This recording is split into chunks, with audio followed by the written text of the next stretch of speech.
कर देने जो भी मंगा मैनू सरकार अता कर देने। हर इज्जतां दा सदा औलाद गल विच रहना,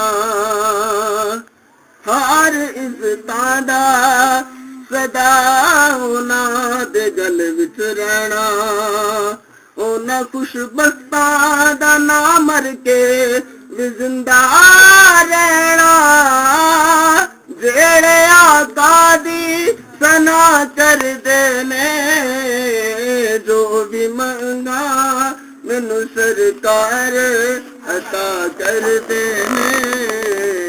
जो भी मंगा मैनू सरकार अता कर देने।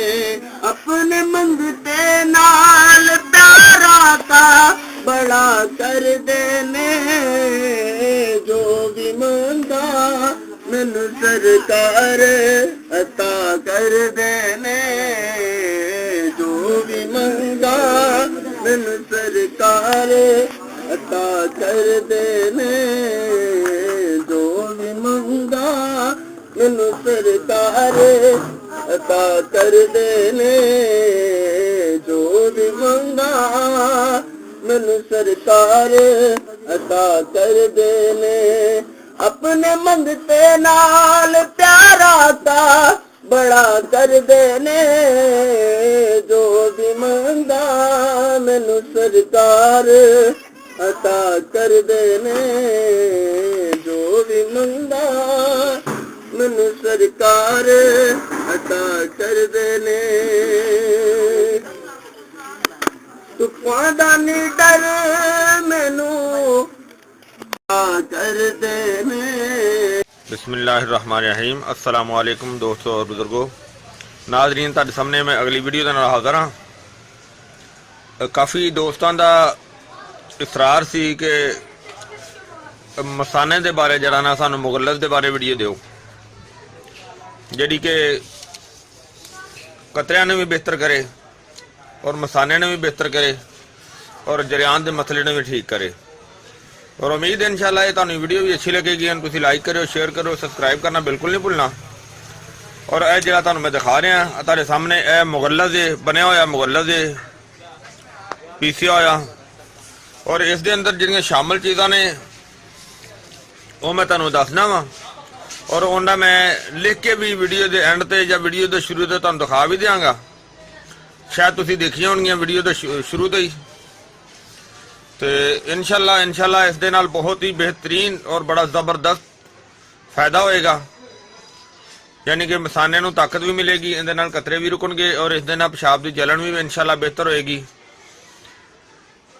तो और ये जो नुस्खा है ये जो छोटे वड्डे यानी कि मकसद गल करदा है कि कवारे व्याह सारे जरे ने इस्तेमाल कर सकते हैं। और इस दे विच जिहड़े चीज़ां दा मरकब है वो मूसली सफैद हैगी है और मूसली स्याह, लाजवंती, तौदरी और तुख्म कौंच, मगज बनौला, शिकाकल मिस्री, संगाड़े यानी कि खुश्क संगाड़े, तो मूसली सिंबल,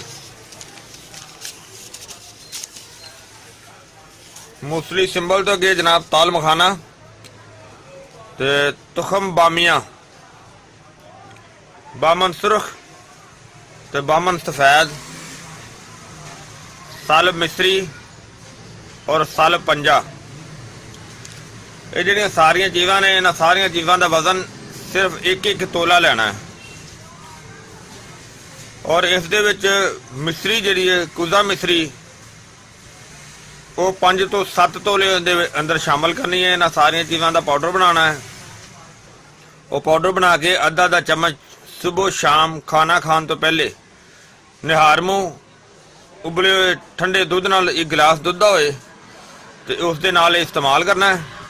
और इंशाल्लाह इहदे नाल जरा ये मसले ने वो इंशाल्लाह हल हो जाएंगे, ठीक हो जाएंगे। तो इस वीडियो को तुसी जनाब तुसी लाइक करना है, शेयर करना है, सबसक्राइब करना नहीं भूलना। ਅਗਲੀ ਵੀਡੀਓ ਨਾਲ ਫਿਰ ਮਿਲਾਂਗੇ। ਇਜਾਜ਼ਤ, ਅੱਲਾਹ ਹਾਫਿਜ਼, अस्सलाम वालेकुम रहमतुल्लाहि व बरकातुहू।